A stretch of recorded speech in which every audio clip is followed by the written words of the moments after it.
Assalamualaikum warahmatullahi wabarakatuh. Halo semua. Perkenalkan, nama saya Desi Andriani dengan NIM 210623 dari kelas RA5 Prodi Manajemen SDM, Fakultas Ekonomi dan Bisnis. Di video kali ini saya akan membahas bagaimana Google Corporation mengimplementasikan manajemen kinerja di perusahaannya. Kita akan fokus pada 4 fase utama, yaitu pertama ada perencanaan atau planning, yang kedua ada pemantauan atau monitoring, yang ketiga ada peninjauan atau reviewing, yang keempat atau yang terakhir ini ada penghargaan atau rewarding. Kita juga akan mengaitkannya dengan OKR atau Objectives and Key Result yang diterapkan Google untuk mencapai kinerja tinggi. Kemudian di akhir video nanti kita akan melihat pembelajaran apa yang dapat kita ambil dari perusahaan-perusahaan di Indonesia dari praktik manajemen kinerja Google-nya. Nah, pada fase pertama ini kita akan membahas fase perencanaan atau planning ini. Pada fase perencanaan ini, Google menggunakan metode OKR untuk menetapkan tujuan dan hasil kunci.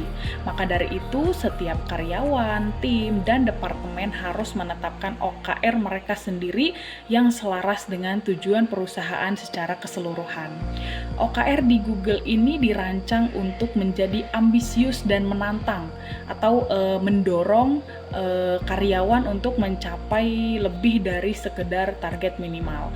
Tujuan atau objektifnya bersifat kualitatif, sedangkan hasil kunci atau key result-nya bersifat kuantitatif, membuatnya jelas dan terukur. Kemudian fase yang ketiga ini yaitu fase peninjauan atau reviewing, yang mana setiap akhir kuartal Google melakukan peninjauan OKR. Pada fase ini mereka, karyawan dan tim mengevaluasi sejauh mana mereka telah mencapai tujuan yang ditetapkan. Peninjauan ini juga dilakukan secara transparan dan objektif, yang mana karyawan diberikan kesempatan untuk merefleksikan pencapaian mereka dan mengidentifikasi area yang perlu diperbaiki. Penilaian ini juga tidak hanya berfokus pada hasil, tetapi juga pada proses yang dilalui untuk mencapai hasil tersebut. Nah, pada fase yang keempat atau yang terakhir ini yaitu fase penghargaan atau rewarding, di mana penghargaan di Google ini diberikan berdasarkan pencapaian OKR. Karyawan yang berhasil mencapai atau melampaui tujuan mereka diberikan penghargaan yang bisa berupa bonus, promosi, atau pengakuan publik. Namun Google juga mengakui usaha dan upaya karyawan yang meskipun tidak mencapai hasil yang diinginkan, tetapi menunjukkan dedikasi dan inovasi dalam pekerjaan mereka. Ini mendorong budaya yang menghargai proses dan usaha, bukan hanya hasil akhir.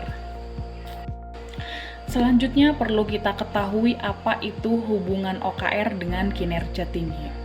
OKR merupakan alat penting dalam mendorong kinerja tinggi di Google dengan menerapkan tujuan yang jelas dan menantang. Karyawan terdorong untuk berpikir kreatif dan mengambil inisiatif, juga karena OKR memungkinkan Google untuk tetap fleksibel dan cepat beradaptasi dengan perubahan. Dengan transparansi dan kolaborasi yang tinggi, OKR dapat membantu menjaga semua orang tetap selaras dan fokus pada tujuan perusahaan. Baik, seperti yang saya katakan pada awal video tadi, bahwasannya di akhir video akan ada pelajaran yang dapat diambil oleh perusahaan di Indonesia dari praktik manajemen kinerja Google-nya. Dari implementasi manajemen kinerja di Google ada beberapa pembelajaran yang dapat diambil oleh perusahaan-perusahaan di Indonesia.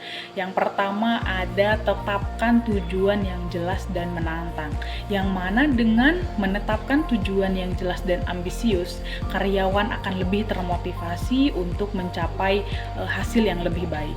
Kemudian yang kedua ada pemantauan berkala dan transparansi, yang mana melakukan pemantauan ini secara berkala dan memastikan transparansi dalam tujuan dan pencapaian dapat meningkatkan kolaborasi dan akuntabilitas.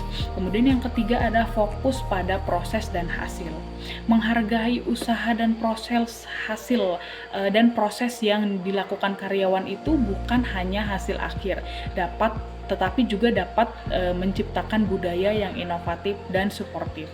Kemudian yang keempat itu ada umpan balik rutin, yang mana memberikan umpan balik itu ketika secara rutin dapat membantu karyawan untuk terus berkembang dan memperbaiki kinerja mereka.